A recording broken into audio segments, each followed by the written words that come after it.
नमस्कार, panthers of physics में आपका स्वागत है। आज हम करने वाले हैं आरपीएससी फर्स्ट ग्रेड का जो 2013 का जो पेपर था उसके कुछ क्वेश्चंस करेंगे। ये क्वेश्चंस की सीरीज चलेगी जिसके अंदर हम पुराने पेपर लेंगे आरपीएससी के, चाहे वो किसी भी एग्ज़ाम के हों। आज मैं फर्स्ट ग्रेड 2013 का ले रही हूँ क्वेश्चन पेपर, ठीक है। तो इसको इन डिटेल सॉल्यूशन चलेगा आपके पास। ऐसा नहीं होगा कि मैंने जस्ट फॉर्मूला बता दिया और छोड़ दिया, ठीक है। तो इन डिटेल हम एक एक चीज़ करके देखने वाले हैं, ठीक है। तो आज इसका शुरुआत करते हैं। तो पहला क्वेश्चन जो आया था 2013 के पेपर में वो था बल का विमेय सूत्र। देखिए कितना इजी क्वेश्चन था, ठीक है। तो बल का विमेय सूत्र हमें पता है, एफ बराबर क्या होता है, एम ए होता है बल बराबर मास, ठीक है। तो एम की विमा क्या होगी, कैपिटल एम। एम मतलब द्रव्यमान मतलब मास, ठीक है। अब त्वरण की विमा लिखने के लिए या तो आप सीधा याद रखो LT-2, अगर नहीं याद रहता है तो आप निकाल के देख लीजिए। दूरी बटा समय स्क्वायर होता है, ठीक है, समय स्क्वायर। तो दूरी के लिए L आ गया और T के लिए 2 आ गया। तो ये ऊपर जाके क्या बन गया, LT-2। तो कंप्लीट हमारे पास विमा कितनी बनी भाई, बल की MLT-2, ठीक है। तो ये 2013 के अंदर क्वेश्चन पूछा गया था, ठीक है। तो देख लीजिए विमा कहाँ काम आती है। बहुत क्वेश्चन पूछे जाते हैं, बिल्कुल सिंपल होते हैं, ठीक है। बहुत ज़्यादा टफ क्वेश्चन नहीं होते हैं। तो द्रव्यमान व वेग के, नेक्स्ट क्वेश्चन था सेकंड, द्रव्यमान व वेग के मापन में क्रमशः प्रतिशत त्रुटि क्रमशः 2% व 3% है। तो देखिए एक रफ पेज ले लेती हूँ मैं यहाँ पे। प्रतिशत त्रुटि कितनी है, द्रव्यमान के अंदर ये बोल रहे हैं डेल्टा एम अपॉन में एम इंटू 100%। यहाँ पे बहुत ज़्यादा कुछ हो गया, इसलिए मैं ये नया पेपर ले रही हूँ ताकि आपको अच्छे से समझ आए, ठीक है। 2% व 3% है। गतिज ऊर्जा में अधिकतम त्रुटि ज्ञात करो, ठीक है। हमें क्या करनी है, गतिज ऊर्जा के अंदर त्रुटि ज्ञात करनी है, ठीक है। तो डेल्टा एम अपॉन में एम 100% हमें दी गई है कितनी, 2%, ठीक है। अब डेल्टा वी और में वी, वेग में जो त्रुटि है वो भी हमें दी गई है, कितनी, 3%।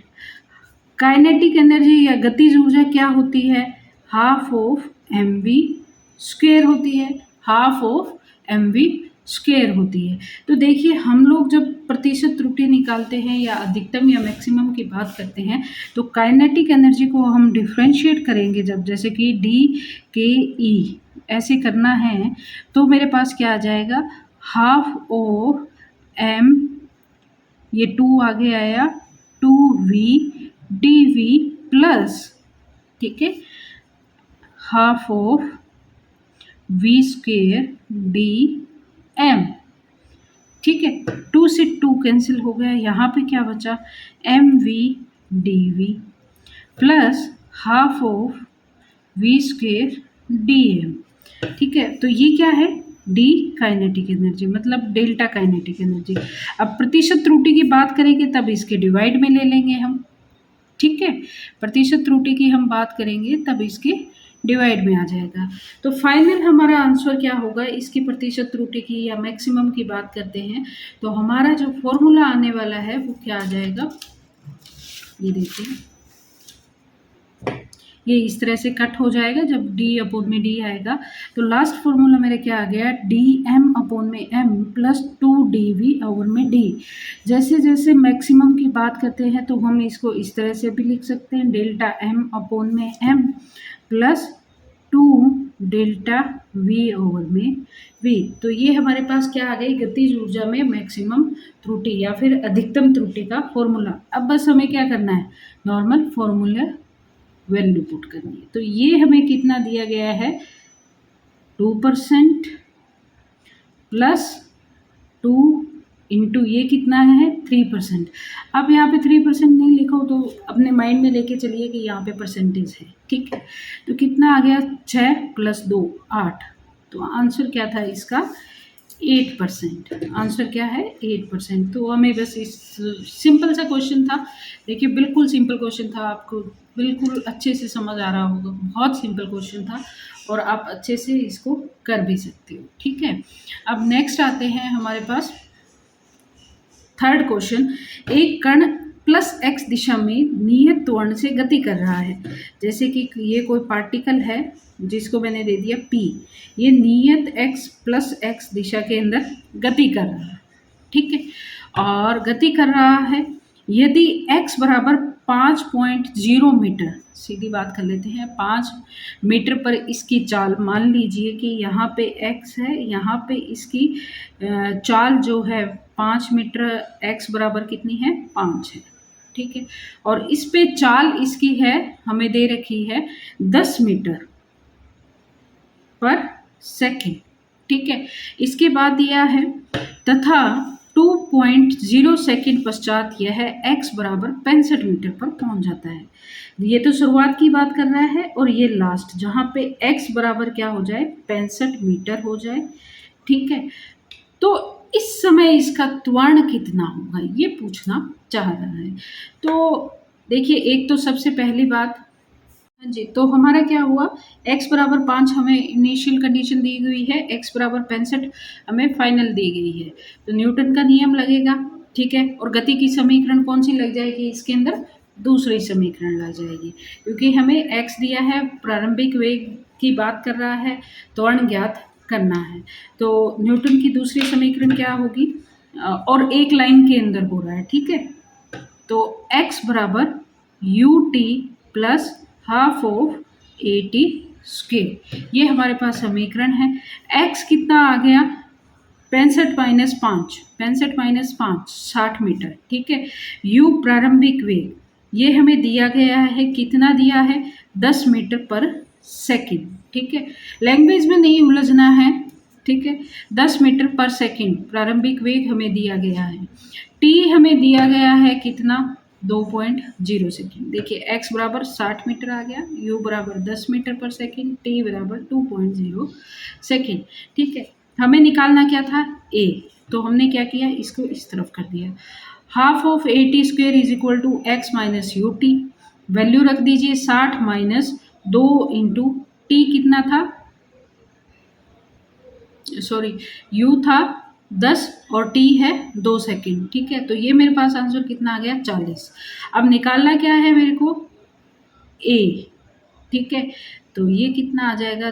40, a/2 बराबर 40, और सॉरी 2a आएगा यहाँ पे, 2a बराबर 40, then a is equal to 20 metre पर सेकेंड स्क्वायर। ठीक है, 2a बराबर 40 and a is equal to 20 metre पर सेकेंड स्क्वायर। तो आंसर कौन सा हो गया हमारा? ये वाला। ठीक है, ये आंसर हमारा हो गया। सिंपल था क्वेश्चन। ठीक है, अब नेक्स्ट क्वेश्चन आता है फोर्थ। एक फुटबॉल खिलाड़ी एक गेंद को क्षितिज से 37 डिग्री के कोण पर 20 मीटर पर सेकंड की गति से ठोकर मारता है। जैसे कि ये क्षितिज है हमारा। ठीक है, यहाँ से ये लगभग 37 डिग्री के आसपास ये होगा, मतलब लगभग 30 से ऊपर थोड़ा सा हो गया, 37 डिग्री। ठीक है, तो 37 डिग्री एंगल के ऊपर मारता है। ठीक है, यह मानते हुए कि गेंद एक ऊर्ध्व तल में गति करती है। ऊर्ध्व तल मतलब कि हॉरिजॉन्टली, सॉरी, ऊपर की ओर गति कर रही है। ठीक है, ये एक तरीके से प्रोजेक्टाइल मोशन हो गया है। ठीक है, गेंद की क्षैतिज परास कितनी होगी? देखिए, प्रोजेक्टाइल मोशन के क्वेश्चन बहुत इंपॉर्टेंट है और आरपीएससी के फेवरेट भी हैं। तो इसके 3-4 फॉर्मूलाज हैं, वो याद कर लीजिए। मैक्सिमम जो पूछा जाता है इसमें रेंज ही पूछी जाती है। मैक्सिमम जितने भी फेवरेट क्वेश्चन में आते हैं उनमें रेंज पूछी जाती है। तो रेंज का फॉर्मूला होता है यूज के साइन 2 थीटा अपॉन में जी। देखिए जी, यहाँ पे जिसको फॉर्मूला नहीं पता था वो निकल रहा है। ठीक है, कंपटीशन से बाहर हो रहा है। तो अब देखिए, मेरे को साइन थीटा की तो वैल्यू दे दी, साइन 37 की इन्होंने वैल्यू दी है, 37 डिग्री की 3 अपॉन में 5। ठीक है, रेंज का फॉर्मूला मेरे को पता है, इसमें साइन 2 थीटा आ रहा है, तो मैं क्या करूँगी, साइन 2 थीटा को चेंज कर लेते हैं किसमें, थीटा के अंदर। तो क्या हो जाएगा, 2 sine theta cos of theta. ठीक है, साइन थीटा की वैल्यू मेरे पास 3/5 है, तो कोस थीटा की पाइथागोरस प्रमेय की सहायता से 3 4 5 हो जाएगी, मतलब कि 4/5 हो जाएगी। ये नॉर्मल ट्रिक्स हैं जो आपने बचपन में कभी की होगी। ठीक है, तो कोस थीटा की मेरे पास आ गई 4/5 और साइन थीटा की आ गई ये। तो अब हम इस फॉर्मूला में अगर रखते हैं वापस, तो रेंज कितनी आ जाएगी, 400 u square u square u square u square u square sine 2 theta upon में जी। याद कर लीजिए, u square sine 2 theta upon में g, u square sine 2 theta upon में जी रेंज होती है। ठीक है, तो यू स्क्वेयर, यू हमें कितना कर दिया गया है यहाँ पे, 20 मीटर पर सेकेंड। ठीक है, तो यू यहाँ पे रख दिया मैंने 20। ठीक है, 20 का स्क्वेयर कितना हो गया, 400 into 2 sine theta cos theta. Sine theta की वैल्यू दी गई है 3/5। ठीक है, और फिर कोस थीटा की हमने क्या निकाली पाइथागोरस से, 4/5 बटे में 10। तो सोल्व करोगे तब आपके पास आ गया 38.4 मीटर, 38.4 मीटर। ये हमारा आंसर हो जाएगा। ठीक है, तो सिंपल क्वेश्चन, लेकिन बहुत अच्छे क्वेश्चन है। देखिए, छोटे छोटे क्वेश्चन हैं जिनको हम इग्नोर करते हैं, इसीलिए मैं आपको बोल रही हूँ ये 11th-12th हर एक एग्ज़ाम के लिए बहुत अच्छा है, वो क्लियर होना बहुत ज़रूरी है। ठीक है, तो अब नेक्स्ट क्वेश्चन पे आते हैं। किसी कण पर 2 बल F व F लग रहे हैं तथा उनका परिणामी बल F हो, तो दोनों बलों के मध्य कोण होगा। देखिए, नॉर्मल सीधा हमें दिख रहा है, वेक्टर ऊपर लगाया हुआ है, परिणामी बल बताया है, किसी कण पर 2 बल लग रहे हैं, एक ही कण के ऊपर 2 बल लग रहे हैं। तो इसका मतलब क्या हुआ कि वेक्टर की कुछ कहानी ये गा रहा है। ठीक है, एक कण के ऊपर है, एक कण के ऊपर 2 बल लग रहे हैं और कोई कहानी गा रहा है, हमें कोई दिशा नहीं बताई है। तो हम जैसे ही एज्यूम कर लेते हैं, जैसे ये F है, ये F है, इस तरफ से लगा, तो इसका रिजल्टेंट इसके बीच में कैसे भी लग सकता है। तो हमें ये 3 दे दिए हैं। ठीक है, तो नॉर्मल समांतर चतुर्भुज का जो नियम होता है वही हम सदिशों के संयोजन का जो नियम होता है वो यहाँ पे करेंगे। सभी बल F दिए गए हैं, इसलिए P Q R तीनों मेरे पास क्या हो जाएंगे, F हो जाएंगे। ठीक है, इनका फॉर्मूला क्या होता है, आर स्क्वेयर बराबर P square plus Q square plus 2PQ cos of theta. हमें ये थीटा निकालना है, बस वैल्यूज पुट कर दीजिए। आर क्यू PQR की वैल्यू क्या है, F है, तो F स्क्वेयर 2F स्क्वेयर दोनों को जोड़ दिया plus 2F square cos of theta. तो 2F स्क्वेयर कोस थीटा एक तरफ ले ले, F square minus 2F square minus F square आ गया, तो cos of theta is equal to -12, therefore theta is equal to 120 degree. तो ये कितना आ गया, 120 डिग्री इन दोनों के मध्य का कोण हो गया। अब देखिए 6 क्वेश्चन पे आते हैं। इसमें इन्होंने क्या बोला है, सिंपल है बिल्कुल। जब 2 संहतियों मास द्रव्यमानों, ठीक है, M1 व M2 पर बराबर बल लगाया जा रहा है, इस लाइन को ध्यान में देखिएगा, बराबर बल लगाया जा रहा है, बल लगाया जा रहा है और बल के द्वारा कार्य किया जा रहा है। इन दोनों के ऊपर बल के द्वारा कार्य किया जा रहा है। 2 कण हैं M1 व M2 द्रव्यमान के, जिनके ऊपर बराबर बल लगाया जा रहा है। ठीक है, तो दोनों संहतियों द्वारा प्राप्त त्वरणों का अनुपात बताइए। ठीक है, बल बराबर लग रहा है, F is equal to ma हमारे पास इक्वेशन है। तो बल बराबर लग रहा है मतलब कांस्टेंट के बराबर, तो M1 A1 बराबर M2 A2, मतलब कि बल का परिणाम जो है वो सेम है दोनों कणों के ऊपर। तो ये दोनों क्या हो गए, बराबर हो गए। तो A1 A2 का अनुपात पूछा है हमें, A1 A2 इधर आ गया, M2 में M1 आ गया। तो इसका सही आंसर क्या हुआ, M2।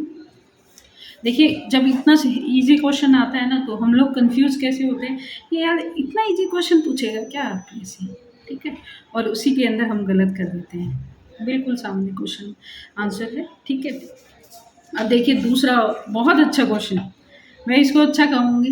रीज़न यही कि अपने दिमाग में ये आता है कि इतना ईजी पूछेगी, और हम लोग क्या कर देते हैं, गलत कर देते हैं। देखिए, इन्होंने बोला है 1 व 2 आदर्श स्प्रिंग तुला के पाठ्यांक होंगे क्रमशः। ठीक है, मतलब कि ये 4 किलो का भार इन्होंने 2 स्प्रिंग लिए हैं, उनके ऊपर लगा दिया। तो अब देखिए, चाहे कितने भी स्प्रिंग जोड़ लो, उनके पाठ्यांक सेम ही रहेंगे। ऐसा नहीं है कि एक अगर अलग दे रहा है तो दूसरा अलग देगा, सब में वही वेट आएगा। ठीक है, तो यहाँ पे आपका सीधा सा आंसर होता है यहाँ पे 4 kg 4 kg, दोनों के अंदर सेम पाठ्यांक होगा, कभी भी बदलेगा नहीं। चाहे यहाँ पे 3 लगा दो, चाहे 4 लगा दो, चाहे 6 लगा दो। ठीक है, तो ये पाठ्यांक या फिर ये जो रीडिंग लेगा वो कितनी होगी, 4 kg। यहाँ पे लिख रहा है ना बेटा, अदर स्प्रिंग लिख रहा है, अदर स्प्रिंग तुला के पाठ्यांक होंगे क्रमशः, जितना वो भार लटकाया है हमने उतने ही होंगे, चाहे आप कितने भी उसके अंदर स्प्रिंग जोड़ दीजिए। ठीक है, अब नेक्स्ट 8वां क्वेश्चन आता है, एक वाहन सड़क पर V नोट चाल से चल रहा है। ठीक है, यदि वाहन के टायर व सड़क में स्थैतिक घर्षण μs है, स्थैतिक घर्षण μs है, तो वह न्यूनतम दूरी जिसमें वाहन को रोका जा सकता है होगी। मतलब कि ये कहाँ से आ गया, घर्षण की बात कर रहा है। घर्षण बहुत अच्छा टॉपिक है, अच्छे से करना होगा। नॉर्मल क्वेश्चन पूछे जाते हैं, सिंपल से क्वेश्चन आता है, लेकिन वो अटेम्प्ट लगभग कंफ्यूजन के अंदर गलत जाता है। ठीक है, तो हमें सिर्फ इतना बताना है, प्रारंभिक चाल दी गई है V नोट। ठीक है, घर्षण गुणांक दे दिया है इन्होंने μs, मतलब घर्षण गुणांक मतलब क्या हो गया, A। ठीक है, तो हम यहाँ पे न्यूटन का नियम लगा सकते हैं। कौन सा लगेगा भाई, v² = u² + 2as। तो v² अंतिम वेग, क्योंकि रोकना है हमें गाड़ी को, तो ये अंतिम वेग क्या होगा, 0। प्रारंभिक वेग v नोट हमें दिया गया है, प्लस μs a है, g गुरुत्वीय त्वरण है, और s। ठीक है, तो s क्या हो गई, दूरी हमें यही निकालनी थी कि कितनी दूरी पे जाके रुकेगी, तो ये हम इस तरफ ले जाएंगे और v नोट स्क्वायर अपॉन में 2 μs g आ जाएगा। ठीक है, तो ये हमारा आंसर कौन सा स्क्वायर सही होगा भाई, हाँ ये बी आंसर हमारा सही होगा, बी आंसर हमारा सही होगा। ठीक है, μs घर्षण गुणांक है, g ये त्वरण है। ठीक है, एक ही जगह हमने रिप्लेस किया है। हमें क्या करना है, न्यूटन इक्वेशन जो है मोशन की, उनका यूज़ करना है। ठीक है, अब नेक्स्ट क्वेश्चन आता है 9th हमारा, कि एक स्प्रिंग को जब 2 सेंटीमीटर खींचा जाता है तब उसकी स्थिति ऊर्जा U है। ठीक है, एक ही स्प्रिंग है, एक ही स्प्रिंग है, इसको पहले 2 सेंटीमीटर खींचा तो इसकी स्थितिज ऊर्जा U है। यदि स्प्रिंग को 10 सेंटीमीटर खींचे, अब हमने क्या किया, पहले तो इसको 2 सेंटीमीटर यहाँ तक खींचा था। ठीक है, 2 सेंटीमीटर, अब मैंने इसको खींच लिया 10 सेंटीमीटर तक, तो पूछ रहा है कि उसकी स्थितिज ऊर्जा कितनी होगी। ठीक है, तो इसके लिए पहले 2 वाला केस करते हैं। हमें पता है स्थितिज ऊर्जा स्प्रिंग की कितनी होती है, U = ½ kx²। x बराबर कितना है, 2 सेंटीमीटर। ठीक है, वैल्यू पुट की तो k बराबर कितना आ गया, U/2। अब नेक्स्ट की बात करते हैं, जब हम खींचते हैं उसको 10 सेंटीमीटर तक, स्प्रिंग को कहाँ तक खींचे, 10 सेंटीमीटर तक, तो हम लोग क्या करेंगे, U = ½ kx² में x बराबर क्या रखा, 10 रखा, तो यहाँ पे 10 का स्क्वायर 100, ½ k मतलब कि 50k आ गया। U = 50k, k की वैल्यू मेरे पास कितनी है, U/2, तो फाइनल मेरे पास कितनी आ गई, 25U। ठीक है, आंसर कौन सा हुआ इसका, D 25U। ये भी अच्छा क्वेश्चन था। अब देखिए सिंपल सा क्वेश्चन आता है, मतलब क्वेश्चन बहुत इजी आएंगे, अगर थोड़ा सा ध्यान से आप पढ़ोगे तो आप डायरेक्ट टिक कर सकते हो। ये 1 सेकंड टिक है। ठीक है, 5 मीटर/सेकंड वेग से गतिशील m द्रव्यमान का कण एक समरूप स्थिर कण से, समरूप स्थिर कण से सम्मुख प्रत्यास्थ टक्कर करता है, प्रथम कण का अंतिम वेग बताइए। देखिए यहाँ पे पहले से देखिए, ये क्या है, स्टार्टिंग वेलोसिटी, ये कितनी है, सीधा देखिए, पहली ट्रिक इनकी होती है। हम लोग क्या होता है, प्रत्यास्थ टक्कर वगैरह टक्कर देख के घबरा जाते हैं, घबराना नहीं है, वैसे एक एक करके हमें लिखते जाना है, पॉइंट्स लिखते जाने हैं। जैसे कि मेरे को पहला पॉइंट यहाँ पे कैप्चर हुआ था, प्रत्यास्थ टक्कर, मैंने यहाँ लिख दिया। ठीक है, प्रत्यास्थ टक्कर, पहला पॉइंट प्रत्यास्थ टक्कर। इस क्वेश्चन के अंदर प्रत्यास्थ टक्कर पहला हुआ। तो बहुत बड़ा जो क्वेश्चन था मेरे माइंड में वो मेरा क्लियर हो गया। मेरे को ये मिल गया कि प्रत्यास्थ टक्कर में ऊर्जा का संपूर्ण रूप से स्थानांतरण हो जाता है। मतलब कि पहला कण जो है या फिर जो टक्कर करने वाला कण है वो अपने पास कोई एनर्जी नहीं रखता है, वो सारी की सारी क्या कर देता है, दान कर देता है। ठीक है, तो ऊर्जा का पूर्ण रूप से स्थानांतरण होगा। प्रत्यास्थ टक्कर होगी तो ऊर्जा का पूर्ण रूप से स्थानांतरण होगा। और दूसरा कण जो होगा, जो ऊर्जा ग्रहण करेगा, उसको तो भाई फिर वो फोकट में मिल रही है तो वो क्या करेगा, उसको कैप्चर कर लेगा। और क्या करेगा, जो पहले वाला कण था जो इससे टक्कर करने वाला था उससे वेग लेके भाग लेगा। ठीक है, मतलब कि ये क्या होगा, पहले कण के वेग से गतिमान हो जाएगा। मतलब कि अब क्या होता है, क्वेश्चन पूछती है आरपीएससी सिर्फ दो। एक तो पूछती है कि प्रथम कण का वेग कितना होगा, अंतिम वेग कितना होगा। दूसरा ये पूछती है कि दूसरे कण का अंतिम वेग या प्रारंभिक वेग क्या होगा। तो अंतिम वेग नहीं पूछेगा कभी भी। दूसरे कण का अगर प्रारंभिक वेग पूछती है तो वो आ जाएगा 5 मीटर पर सेकेंड। ठीक है, दूसरे कण का प्रारंभिक वेग, ये क्या हो गया, दूसरे कण का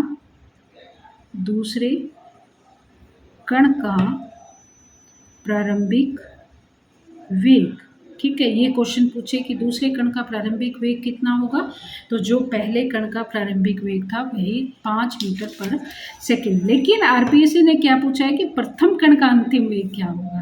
तो प्रथम कण का अंतिम वेग बेटा 0 हो जाएगा, क्योंकि प्रत्यास्थ टक्कर है, ऊर्जा का पूर्ण रूप से स्थानांतरण हो गया है, इसने अपना वेग बांट दिया है, दूसरे कण को दे दिया है। तो पहले कण का वेग कितना हो जाएगा, 0। कौन सा वेग, अंतिम वेग। तो 3 फैक्ट याद रखिएगा, प्रत्यास्थ टक्कर है तो पूर्ण ऊर्जा का स्थानांतरण होगा। पहला कण जो टक्कर करने वाला होगा दूसरे स्थिर कण को अपनी पूरी ऊर्जा का स्थानांतरण कर देगा। और जो दूसरा कण है वो पहले कण के वेग से गतिमान होगा। मतलब कि दूसरे कण का प्रारंभिक वेग कितना होगा, पहले कण के प्रारंभिक वेग के बराबर। और दूसरे पहले कण का अंतिम वेग क्या हो जाएगा, 0 हो जाएगा, वो वहीं पे रुक जाएगा। Thank you. Next question next lecture के अंदर करेंगे। Thank you.